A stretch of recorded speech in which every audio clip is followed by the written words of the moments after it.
One Gospel, version 2, part 58. Jesus heals Jairus' daughter and a woman with bleeding. Matthew 9:18-26, Mark 5:21-43, Luke 8:40-56.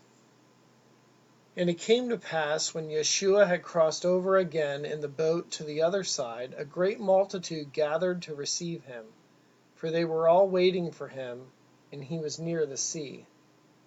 And while he spoke these things to them, behold, one of the rulers of the synagogue, a man named Jairus, came.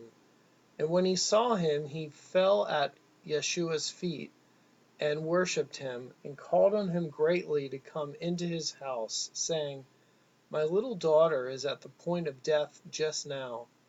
But come and lay your hands on her, so that she may be saved, and she shall live. For he only had one daughter, about 12 years of age, and she was dying. And Yeshua arose and followed him, and so did his disciples. And as he went with him, the great multitude followed him and pressed on him. And behold, a certain woman had a flow of blood for 12 years, and had suffered many things by many physicians, and who had spent all of her livelihood on physicians, and could not be healed by any. It was no better, but rather grew worse.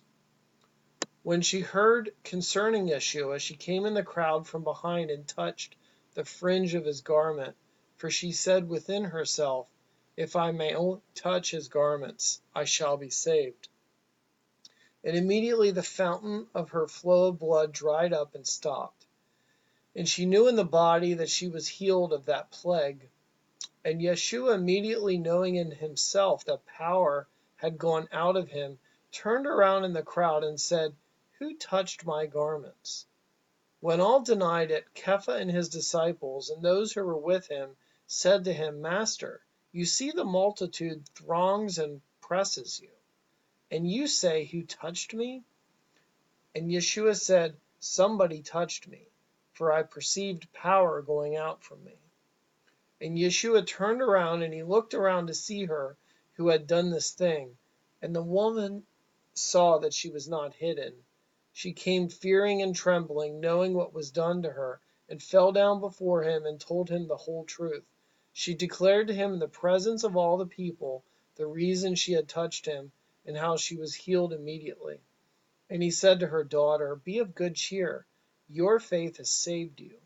Go in peace and be whole from your plague. And the woman was saved from that hour. While he was still speaking, one came from the ruler of the synagogue's house, who said to him, Your daughter is dead. Do not trouble the teacher any further. And as soon as Yeshua heard the word that was spoken, he answered him, saying to the ruler of the synagogue, Do not be afraid, only believe, and she shall be saved. And when he came into the house, he did not allow anyone to go in to follow him, except Kepha and Yaakov and Yochanan, the brother of Yaakov, and the father and the mother of the child. And Yeshua came into the house of the ruler of the synagogue, and saw the flute players and the crowd making a tumult. And they were all weeping and wailing greatly, and beating themselves in grief for her. And when he had come in, he said to them, Get out. Why make this commotion and weep?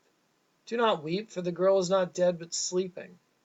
And they ridiculed him, knowing that she was dead. And he put the crowd out, and he took the father and the mother of the girl and those with him, and went in where the child was lying. And he took the child by the hand and called, saying to her, Talitha Kumi, which is translated, Girl, I say to you, arise. And her spirit returned, and immediately the girl arose and walked, for she was 12 years old. And her parents were amazed with a great amazement. And he commanded that something should be given to her to eat. And he charged them strictly to tell no one what had happened, that no one should know this thing. And the report of this went out into all that land.